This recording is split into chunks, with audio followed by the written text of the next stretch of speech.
ঢাকার রাজপথ আজ যা দেখল তা কেবল একটি মিছিল ছিল না, ছিল এক বিশাল পাওয়ার শো। জনসমুদ্রের সেই গর্জন বলে দিচ্ছে রাজনীতির বাতাস এখন কোন দিকে বইছে। এতদিন শান্ত থাকা ইসলামী ছাত্র শিবির আজ যে শোডাউন দিল তা কেবল একটি স্যাম্পল মাত্র।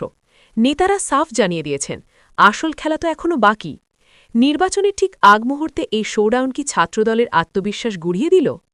আজকের এই মেগা বিশ্লেষণে আমরা উন্মোচন করব আগামী 10 দিনের সেই মাস্টার প্ল্যান। রাজনীতিতে শিষ্টাচার থাকে, কিন্তু ছাত্রদলের সাম্প্রতিক আচরণ সেই সীমা লঙ্ঘন করেছে। আমিরে জামায়াতের ব্যক্তিগত চরিত্র হনন এবং সোশ্যাল মিডিয়ায় নোংরা আক্রমণের জবাব দিতেই আজ রাজপথে শিবিরের এই উপস্থিতি। জামায়াত হাইকমান্ডের সিদ্ধান্ত স্পষ্ট, ইট মারলে পাটকিলটি খেতেই হবে। ছাত্রদলের প্রতিটি প্রোপাগান্ডা মোকাবিলায় শিবিরের ফ্যাক্ট চেক এবং রেসপন্স টিম এখন মাঠে। আগামী 10 দিন ঢাকার প্রতিটি মোড়ে দেখা যাবে উশৃঙ্খলতা বনাম শৃঙ্খলার এক মনস্তাত্ত্বিক যুদ্ধ। এই নির্বাচনের তুরুপের তাস হতে যাচ্ছে নারী ভোটাররা। অভিযোগ উঠেছে ছাত্রদল বিভিন্ন জায়গায় জামায়াতের নারীকর্মীদের হেনস্থা করছে।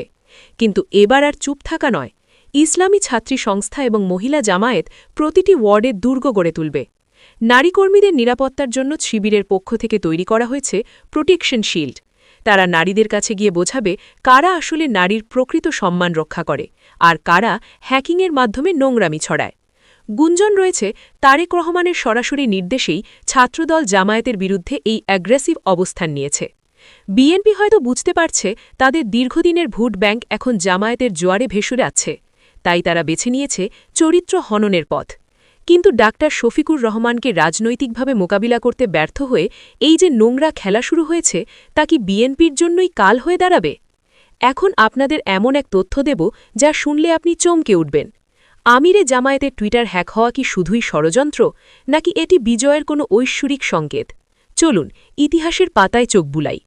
বারাক ওবামা 2009 শপথের ঠিক 15 দিন আগে তার টুইটার হ্যাক হয়। ফলাফল, তিনি ইতিহাসের অন্যতম সফল প্রেসিডেন্ট হন। জো বাইডেন 2020 নির্বাচনের কয়েক মাস আগে হ্যাকিংয়ের শিকার হন তিনি। ফলাফল, ট্রাম্পকে হারিয়ে হোয়াইট হাউসে প্রবেশ। বাংলাদেশের সমীকরণ, 31 জানুয়ারি 2026 আমিরে জামায়াতের অ্যাকাউন্ট হ্যাক হল, আর নির্বাচন ঠিক 12 দিন পর 12 ফেব্রুয়ারি। ওবামা ও বাইডেনের ক্ষেত্রে যা ঘটেছিল, আমিরে জামায়াতের ক্ষেত্রেও কি সেই ইতিহাসের পুনরাবৃত্তি হতে যাচ্ছে? হ্যাকাররা তাকেই টার্গেট করে যাকে তারা সবচেয়ে বড় হুমকি মনে করে। বিএনপি আসলে বুঝিয়ে দিয়েছে তারা কাকে সবচেয়ে বেশি ভয় পায়। আগামী 10 দিন রাজপথ হবে সত্য আর মিথ্যার লড়াইয়ের ময়দান। একদিকে গালিগালাজ আর প্রোপাগান্ডা, আর অন্যদিকে শৃঙ্খলা আর ব্যালেটের প্রস্তুতি।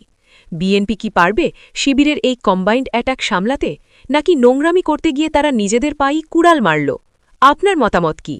আমিরে জামায়াতের উপর এই আক্রমণ কি জামায়াতের ভোট বাড়িয়ে দেবে?